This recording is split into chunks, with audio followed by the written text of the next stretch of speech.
പുറപ്പാട് പുസ്തകം അദ്ധ്യായം 34. യഹോവ പിന്നെയും മോശെയോട് ഇപ്രകാരം കല്പിച്ചു. ആദ്യത്തേതുപോലെ 2 കല്പലകകൾ ചെത്തിക്കൊള്ളുക.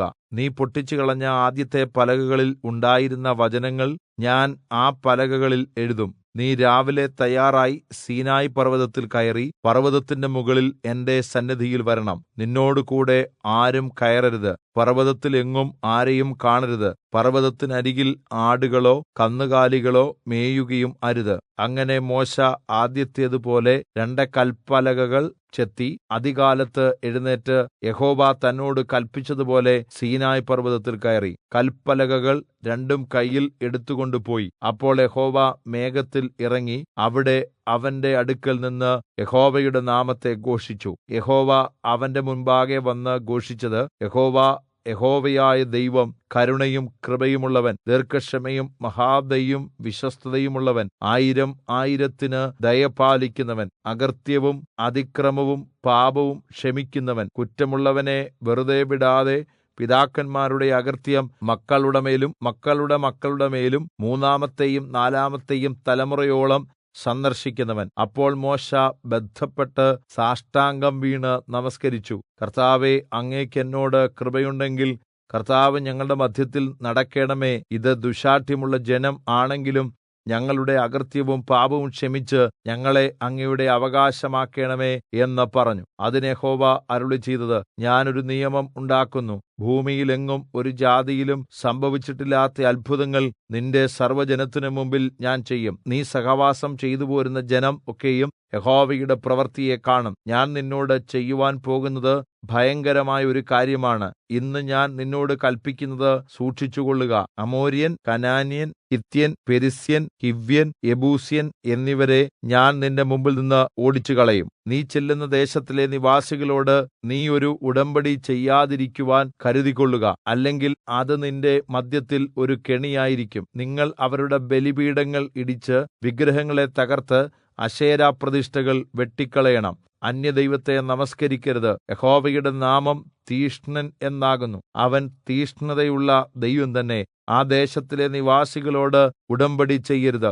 അവരുടെ ദേവന്മാരോട് അവർ പരസംഗം ചെയ്ത് അവരുടെ ദേവന്മാർക്ക് ബലി കഴിക്കുമ്പോൾ നിന്നെ വിളിക്കുകയും നീ ചെന്ന് അവരുടെ ബലികൾ തിന്നുകയും അരുത്. അവരുടെ പുത്രിമാരിൽ നിന്ന് നിന്റെ പുത്രന്മാർക്ക് ഭാര്യമാരെ എടുക്കരുത്. അവരുടെ പുത്രിമാർ തങ്ങളുടെ ദേവന്മാരോട് പരസംഗം ചെയ്യുമ്പോൾ നിന്റെ പുത്രന്മാരെക്കൊണ്ട് അവരുടെ ദേവന്മാരോട് പരസംഗം ചെയ്യുവാൻ ഇടവരരുത്. ദേവന്മാരെ വാർത്തുണ്ടാക്കരുത്. പുളിപ്പില്ലാത്ത അപ്പത്തിന്റെ ഉത്സവം നീ ആചരിക്കണം. ഞാൻ നിന്നോട് കല്പിച്ചതുപോലെ ആബീബ് മാസത്തിൽ നിശ്ചയിച്ച സമയത്ത് 7 ദിവസം പുളിപ്പില്ലാത്ത അപ്പം തിന്നണം.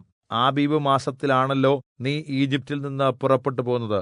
ആദ്യം ജനിക്കുന്നതെല്ലാം നിന്റെ ആടുകളുടെയും കന്നുകാലികളുടെയും കൂട്ടത്തിൽ കടിഞ്ഞൂലായ ആണെല്ലാം എനിക്കുള്ളത് ആകുന്നു. എന്നാൽ കഴുതയുടെ കടിഞ്ഞൂലിനെ ആട്ടിൻകുട്ടിയെക്കൊണ്ട് വീണ്ടുകൊള്ളണം. വീണ്ടുകൊള്ളുന്നില്ലെങ്കിൽ അതിന്റെ കഴുത്ത് ഒടിച്ചുകളയണം. നിന്റെ പുത്രന്മാരിൽ ആദ്യജാതരെ എല്ലാം വീണ്ടുകൊള്ളണം. വെറും കൈയോടെ നിങ്ങൾ എന്റെ മുമ്പാകെ വരരുത്. 6 ദിവസം വേല ചെയ്യണം. 7-ാം ദിവസം സ്വസ്ഥമായിരിക്കണം. ഉഴവുകാലമോ കൊയ്ത്തുകാലമോ ആയാലും സ്വസ്ഥമായിരിക്കണം. ഗോതമ്പ് കൊയ്ത്തിലെ ആദ്യ ഫലം കൊണ്ട് വാരോത്സവവും ആണ്ടവസാനം കായ്കനി പെരുന്നാളും നീ ആചരിക്കണം. വർഷത്തിൽ 3 പ്രാവശ്യം പുരുഷന്മാരെല്ലാവരും യിസ്രായേലിന്റെ ദൈവമായി യഹോവയായ കർത്താവിന്റെ മുമ്പാകെ വരണം. ഞാൻ ജാതികളെ നിന്റെ മുമ്പിൽ നിന്ന് ഓടിച്ചുകളഞ്ഞ് നിന്റെ അതിർത്തികൾ വിശാലമാക്കും. നീ വർഷത്തിൽ 3 പ്രാവശ്യം നിന്റെ ദൈവമായ യഹോവയുടെ സന്നിധിയിലേക്ക് കയറിപ്പോകുമ്പോൾ ഒരു മനുഷ്യനും നിന്റെ ദേശം മോഹിക്കുകയില്ല.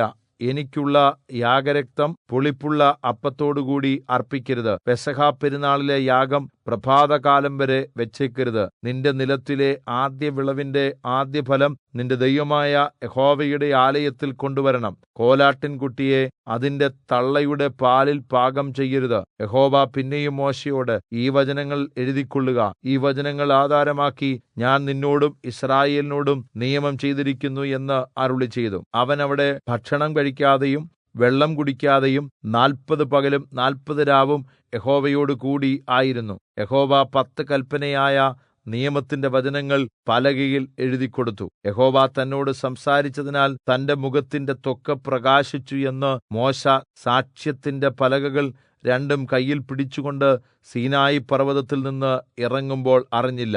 അഹരോനും യിസ്രായേൽ മക്കൾ എല്ലാവരും മോശെയെ നോക്കിയപ്പോൾ അവന്റെ മുഖത്തിന്റെ ത്വക്ക് പ്രകാശിക്കുന്നത് കണ്ട്, അതുകൊണ്ട് അവർ അവന്റെ അടുക്കൽ ചെല്ലുവാൻ ഭയപ്പെട്ടു. മോശെ അവരെ വിളിച്ചു. അപ്പോൾ അഹരോനും സഭയിലെ പ്രമാണികൾ എല്ലാവരും അവന്റെ അടുക്കൽ മടങ്ങിവന്നു. മോശെ അവരോട് സംസാരിച്ചു. അതിൻറെശേഷം യിസ്രായേൽ മക്കൾ എല്ലാവരും അവന്റെ അടുക്കൽ ചെന്നു. സീനായി പർവ്വതത്തിൽ വെച്ച് യഹോവ തന്നോട് അരുളിച്ചെയ്ത സകലവും അവൻ അവരോട് ആജ്ഞാപിച്ചു. മോശെ അവരോട് സംസാരിച്ചു കഴിഞ്ഞപ്പോൾ അവൻ തന്റെ മുഖത്ത് ഒരു മൂടുപടം ഇട്ടു. മോശെ യഹോവയോട് സംസാരിക്കേണ്ടതിന് യഹോവയുടെ സന്നിധാനത്തിൽ പ്രവേശിക്കുമ്പോൾ പുറത്തു വരുവോളം മൂടുപടം നീക്കിയിരിക്കും. തന്നോട് കല്പിച്ചത് അവൻ പുറത്തു വന്ന് യിസ്രായേൽ മക്കളോട് പറയും. യിസ്രായേൽ മക്കൾ മോശെയുടെ മുഖത്തിന്റെ ത്വക്ക് പ്രകാശിക്കുന്നതായി കണ്ടതുകൊണ്ട് മോശെ അവനോട് സംസാരിക്കേണ്ടതിന് അകത്ത് പ്രവേശിക്കുന്നതുവരെ മൂടുപടം പിന്നെയും തന്റെ മുഖത്ത് ഇട്ടുകൊള്ളും.